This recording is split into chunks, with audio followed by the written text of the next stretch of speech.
Le dîner festif des 25 ans de la radio moto a été servi dans l'après-midi de dimanche à la grande salle Marie-Reine de la Paix. Des autorités religieuses, politiques, des notables du milieu, des agents, auditeurs et collaborateurs de ces médias y ont été conviés. Plusieurs mots ont été prononcés à l'occasion de ce jubilé d'argent de la RMBB. Dans son allocution, le nouveau directeur de Radio Moto, le père Kalemberea Moïse, a loué les concours d'efforts et l'implication des différents acteurs pour contribuer d'une manière ou d'une autre à l'émergence de ces médias d'intérêt communautaire.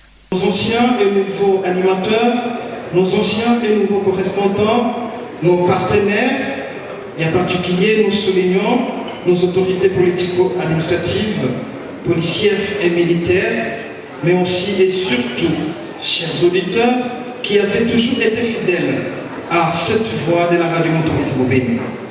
Grâce à vous, ce média a pu jouer un rôle essentiel dans le développement intégral de notre région. Elle a promu la paix, la réconciliation et le dialogue. Elle a donné la parole à ceux qui n'en avaient pas. Elle a défendu le droit de l'homme et les valeurs évangéliques. Enfin, nous saluons la mémoire de Monseigneur, l'archevêque Emmanuel Catalico, messieurs Zekro Kapitula Mbembete, Issa Fingo, Gustave Tawite et Memanampezi Tirema et d'autres femmes et hommes qui se sont identifiés à la radio Moto-Béni. Le représentant du révérend père provincial des Augustins de l'Assomption reconnaît en ces médias un outil au service de la communauté qui contribue énormément à l'évangélisation et à l'éducation et la formation de ses auditeurs. Ce jubilé d'argent est une opportunité d'honorer une génération d'auditeurs et le vaste réseau de bienfaiteurs qui, d'une manière ou d'une autre, ont contribué et continuent à soutenir le fonctionnement de cette radio communautaire d'obédience catholique, favorisant une dynamique d'auto-émulation et la recherche de solutions concrètes. Au fil des années, elle s'est imposée comme un pont entre les chrétiens catholiques et d'autres dénominations et les hommes et les femmes de bonne volonté.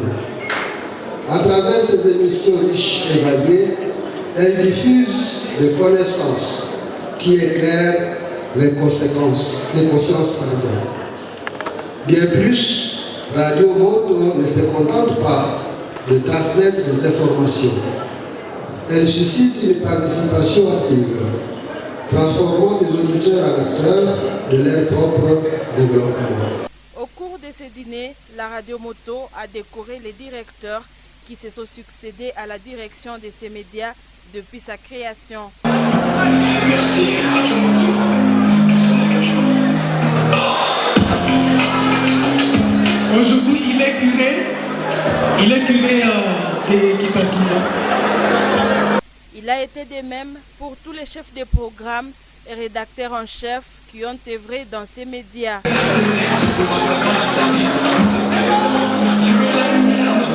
Donc, pendant les célébrations de fête de Noël,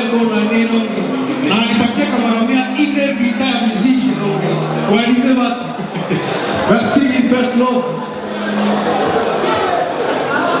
Ah oui. Cette fête s'est déroulée dans la joie et la satisfaction des invités et des organisateurs. Ce dîner a été agrémenté par l'orchestre Yira Mirembe.